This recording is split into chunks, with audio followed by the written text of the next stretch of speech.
Media house भी अपने तरीके से और इनोवेटिव बना करके कम से कम उस छोटे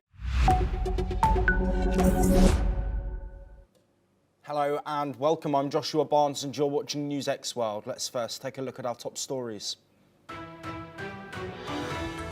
US President Donald Trump says he will try to reclaim some territory for Ukraine during his meeting with Russian President Vladimir Putin in Alaska on Friday.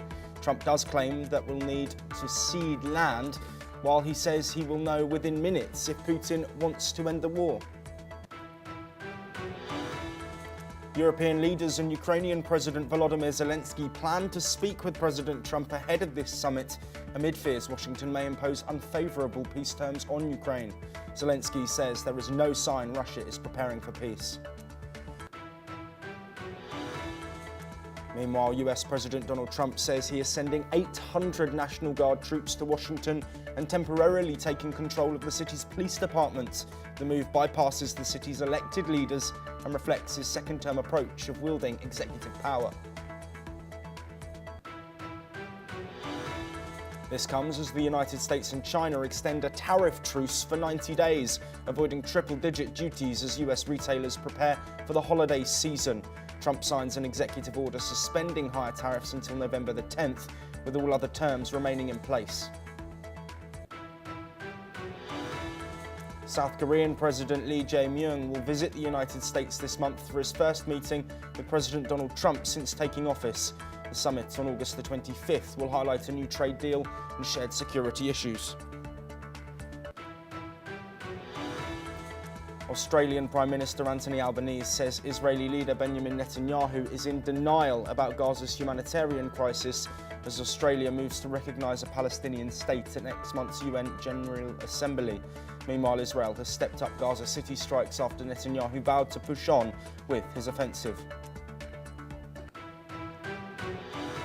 The United States designates the Pakistani separatist Baloch Liberation Army as a foreign terrorist organisation, this according to the State Department. The BLA is the strongest of several insurgent groups operating near the Afghanistan-Iran border. And Colombian Senator and presidential candidate Miguel Uribe has died 2 months after being shot in the head at a campaign rally in Bogota. His wife confirmed his death while a teenager is in custody over the attack, whose motive remains unclear. But we start with the Russia-Ukraine conflict, and US President Donald Trump says he will push to regain some Ukrainian territory during his planned talks with Vladimir Putin, but warns both sides may have to cede land to achieve peace.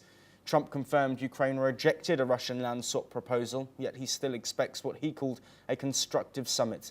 Let's now have a listen to what President Trump has had to say. So I'm going in to speak to Vladimir Putin, and I'm going to be telling him, you got to end this war, you got to end it. And he wasn't going to mess with me. This war would have never happened. You know, we had a discussion about it one time, and we never had that discussion again. Would have never happened. I was not a friend of Russia, but I got along well with Putin. It's always good to get along with other countries if possible, but that doesn't mean you roll over like Biden did. Biden came in, and I get along with Zelensky, but, you know, I disagree with what he's done. Very, very severely disagree. This is a war that should have never happened, wouldn't have happened.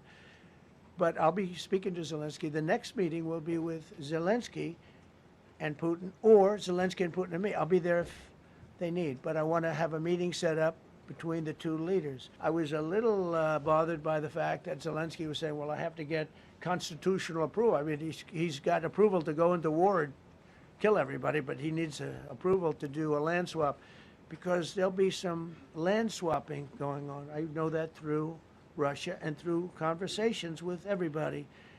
But I thought it was very respectful that the president of Russia is coming to our country as opposed to us going to his country or even a third-party place. But I think we'll have constructive conversations. Then after that meeting, immediately, maybe as I'm flying out, maybe as I'm leaving the room, I'll be calling the European leaders who I get along with very well.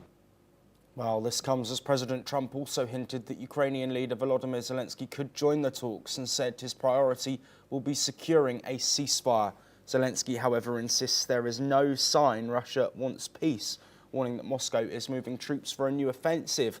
Let's now listen to Volodymyr Zelensky.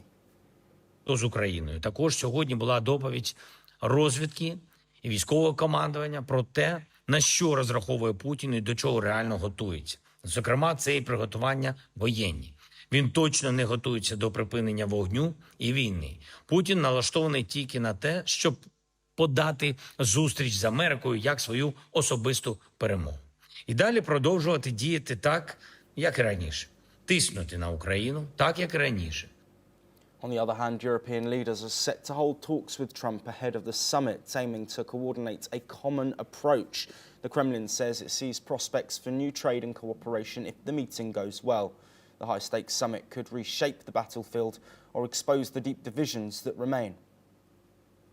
Well, joining us to discuss both of these massive talking points, Shruti Dasgupta, an international affairs expert, joining us live from New Delhi. Shruti, as always, a pleasure to have you on the programme.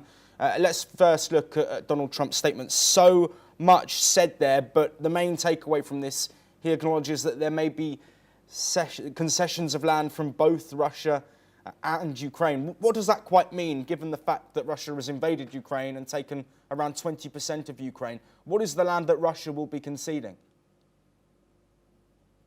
Well, greetings. Thank you so much for inviting me.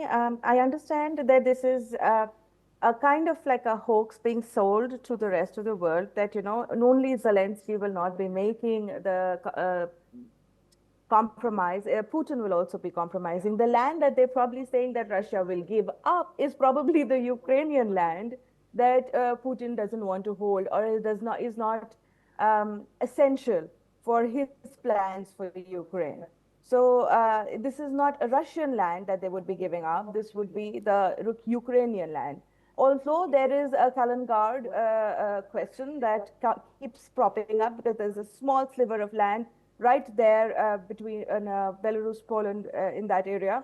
So that small sliver does become a very giant pain for the European nations, because it is Russia's armed zone, from where it can impact the Europeans very heavily if it ever decides to get vicious.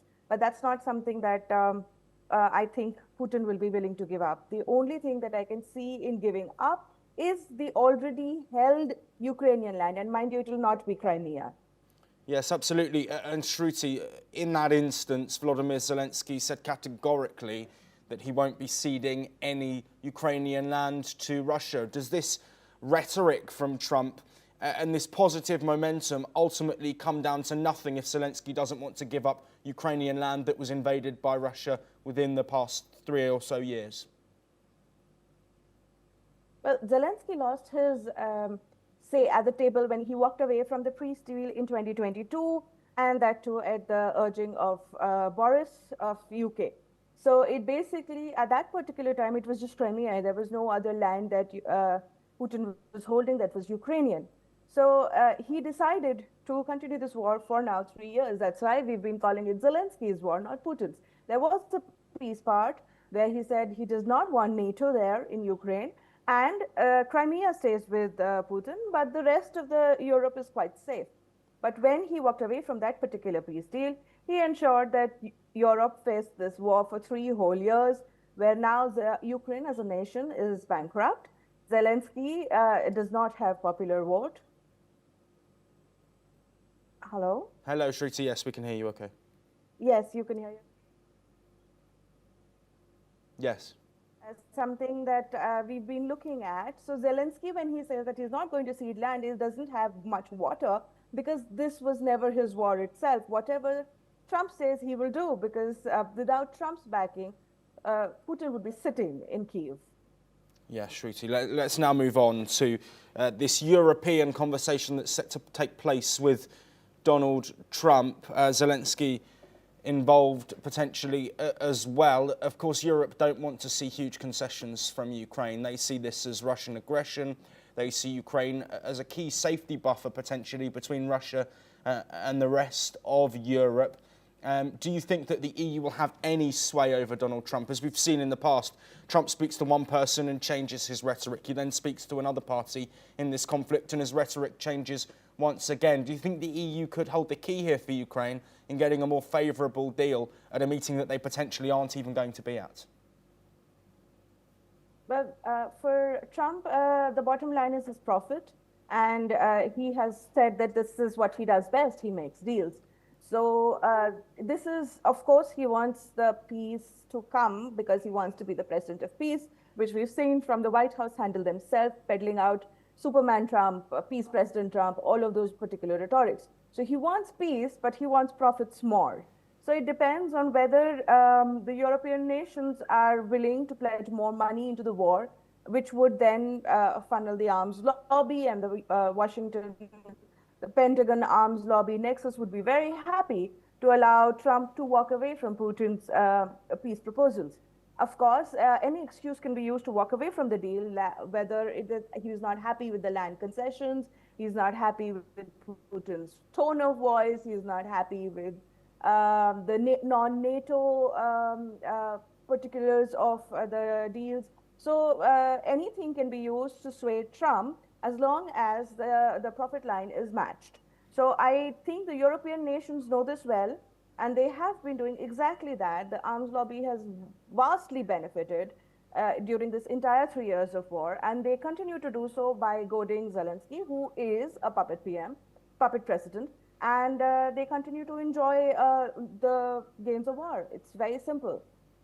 And Shruti, very quickly before we move on, of course, this meeting comes in the wake of tariff threats from Donald Trump on Russia, secondary sanctions as well. The situation is, of course, a tense one, a difficult one. But if there is no agreement, if Donald Trump says he walks into the meeting and can see Putin doesn't want a deal, what action can we expect next from the US on Russia? Well, he has already fired the N-word, hasn't he? He's already asked the nuclear submarines to be repositioned. And Putin has responded by saying that it will no longer, honor the INF. So this shows that Putin is ready to put his machines where his mouth is, while Donald Trump is looking for profits. So this is something we need to understand, that he will walk away and he's going to try and make it all about himself, that he can call anybody he wants, and he's going to threaten sanctions and all the other things. But the N-words have been fired, and both of them have now to step back. Otherwise, we look at a nuclear brinkmanship that is not good for anybody in this world. Shruti Dasgupta, as always, thank you ever so much for your opinions and insights on that topic. Let's take a move now away from this European conflict and head towards North America, where US President Donald Trump has taken over the DC police and deployed the National Guard to Washington, DC, pledging a major crime crackdown. Trump announced he was placing the Metropolitan Police under direct federal control for up to 30 days, investigating under the Home Rule Act. He warned this will go further, starting with DC, and possibly expanding to other cities. The Pentagon says 800 soldiers will be deployed, with 100 to 200 supporting law enforcement at any given time, handling administrative, logistics and physical presence tasks. Protests erupted in DC with anti-Trump chants. Let's have a listen. Growing up in Washington, D.C., it's very hard to see this city being captured by Donald Trump and making everybody live in fear. I don't approve of it. I just think it's a bad move, and the backlash is going to be really severe against him and his administration. And that's why I don't feel safe any longer in this city because of what it's doing against its citizens. Well, Washington Mayor Muriel Bowser has pushed back against President Trump's move to take over DC police and deploy National Guard. This is what she had to say. And while this action today is unsettling and unprecedented, I can't say that, given some of the rhetoric of the past, that we're totally surprised. I can say to DC residents that we will continue to operate our government in a way that makes you proud. We will balance our budgets. We will deploy our services. Our kids are going to start school on August 25th. And we will work with the federal government to do the things that they should do for our city. Well, the federal takeover, according to the White House, is expected to last for around 30 days. And joining us to discuss this move, described there by Muriel Bowser as unprecedented but potentially expected, Jim Rice, a professor of international law, joining us from Vigan in the Philippines. Jim, firstly, let's just get your reaction to this move by President Trump. Thanks for having me on, Joshua. Yeah, although Trump is framing this in terms of crime and homelessness, this is really a pretext. The statistics have indicated over the past few years, crime is down by 30% to 50%. So this is just simply not about crime. What Trump is doing is giving this kind of red herring, which is really a pretext for him to expand his power directly over Americans. And we've seen this already at the beginning of the summer in June, when Trump, on another pretext, deployed troops, National Guard, and the Marines on the streets of Los Angeles. And so, again, I agree with the in your package there. It's really about spreading fear. She's right.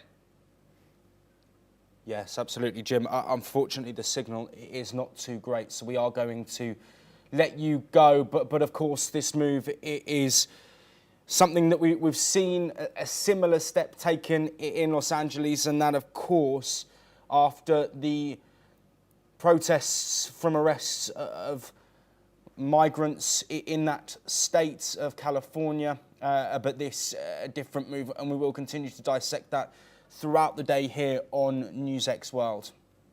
Can you hear me, Joshua? Yes, we're going to have to move on though, Jim, because we are unfortunately out of time, but thank you ever so much for your insights, and apologies that we couldn't get a clearer line for you. US President Donald Trump has also said that America's steep tariffs on India over its imports of Russian oil have dealt a big blow to Moscow's economy, which he claimed is not performing well. Let's now listen to what the president had to say. It doesn't help when the president of the United States tells their largest or second largest oil buyer that we're putting a 50% tariff on you if you buy oil from Russia. That was a big blow. And then they say, gee, he wasn't so tough. Nobody else would have done that. And I haven't stopped there. I mean, look. While speaking from the White House, Trump said Russia's economy has been severely disrupted by global pressures and US tariffs on several countries, including India. He noted that Washington's 50% tariff on Indian purchases of Russian oil had been particularly damaging. The United States has imposed 25% reciprocal tariffs on India. And joining us to discuss these comments, Dr. Satoru Nagao, a fellow at the Hudson Institute, joining us live from Tokyo, Japan. Dr. Nagao, there is an implication here, of course, in the ongoing discussions and Russia-Ukraine conflict. But if we look at this specifically from a trade perspective, of course, there are many nations that are still purchasing Russian oil. Trump talking about the impact that these tariffs on India are having. Do you think that India has been made a scapegoat here in this situation? India is not related with negotiation between US and China, I think, because China is the main target of the competition with the United States. And indeed, in the long run, it is clear that Trump administration is focusing on the counter-China strategy because of most of the tariff is related to trade with China. For example, the tariff import China that they are talking, but at the same time, United States try to change the global free trade rule itself because under the current rule, China will catch up to the United States and the US will lose the #1 status of the world. And U.S. focusing on the tariff to the military-related issues, the steel, the aluminum, shipbuilding, the cars, this one, because they need to rebuild the military industry. So this is related to the competition with China. China is building the 148 ships the last 1 decade from until 2023 to 2040 to 2023. But this pace is too fast to catch up for most of the other countries, including the United States. So that's why this is threat. So in the long run, they need to take care of how to deal with China. But at the same time, in the short run, without the layers from China, the U.S. cannot produce the military weapons. And so that's why the view from the U.S. abilities, in the short run, the United States need to trade with China. So that's why temporarily they try to exchange negotiation. And currently, United States has another reason to stop the negotiation with China just now because there are many other issues the U.S. need to deal with. They are negotiating with many other countries at the same time. The problem is because they are negotiating with Russia, and this is related to second sanction. So in this case, if the negotiation fail, U.S. need to impose a second sanction against Russia. In this case, the sanction against China is also come because second sanction means that if China impose products from Russia... But Dr. Nagao, sorry to interject. I just want to build off that point that you've made there. You say that secondary sanction is coming on China, but China have just extended their trade deal, their trade truce for another 90 days. Further tariffs on the basis of that, we expect not to be coming. And if they do, it's going to, of course, cause tensions between the US-China relationship. So as it stands, whether they're coming or not, India is the only country that has been impacted by these secondary sanctions on Russian oil purchases. Trump's busy schmoozing Putin in Washington. He will be on the 15th. Yet the Indian economy is suffering. At this point, again, I want to clarify, in your opinion, has India been made a scapegoat in this situation? India is not main target anyway. So China is main target. So secondary sanction, in this case, China will face something tough situation if US impose because negotiation style of the United States is this area agreed, this area postponed, but another area is another area. So secondary sanction is another area. So that's why when imposing the secondary sanction, of course, this will be related to China. There's a high possibility that. So that's why India is not only the target. And India is not only target because changing the global free trade is a common issue. Most of the other countries, one by one, they are negotiating with the United States and agreed. India still under the negotiation. That's why India need to talk about tariff just now. But this is under negotiation. It is natural. Most of the other countries, this is the same situation. So that's why India is not the main target of the United States. This is just same with us, same with Tokyo, same with the other country. This is the same situation indeed. So that's why no worry about this. China is special. China is special because China will be the main rival against the United States. In the future, the US will face the biggest threat, which is China. So that's why this is completely different.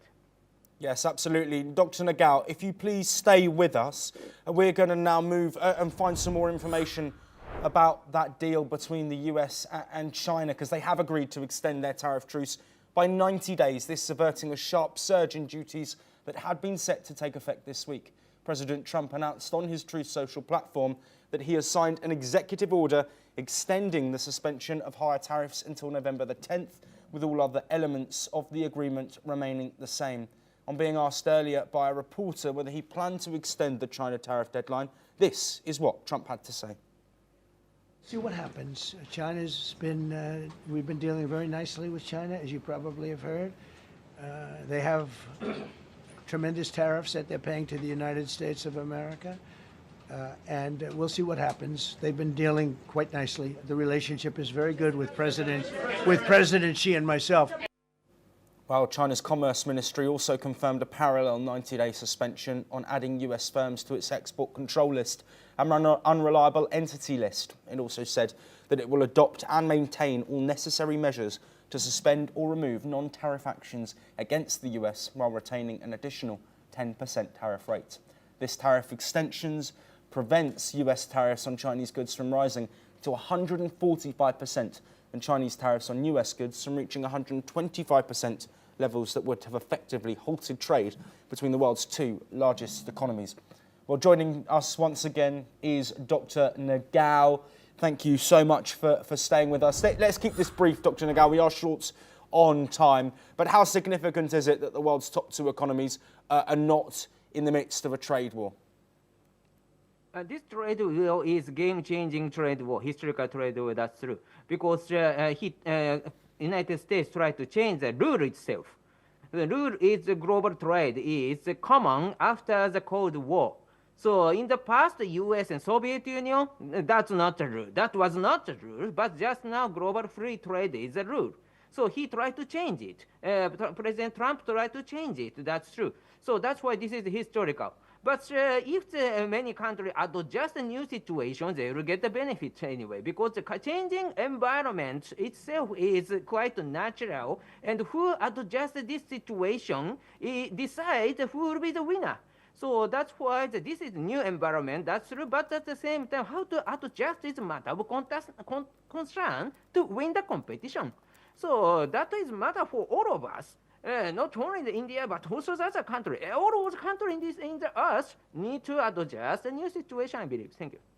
Yes, Dr. Nagawa, as always, thank you ever so much for joining us. I wish we had more time to discuss that, but it is something we will continue to look at as trade tensions continue following US tariff actions. Let's now move on to the Middle East, where Australian Prime Minister Anthony Albanese has accused Israeli leader Benjamin Netanyahu of being in denial about the humanitarian crisis in Gaza. This comes just a day after Albanese announced that Australia will recognise a Palestinian state for the first time.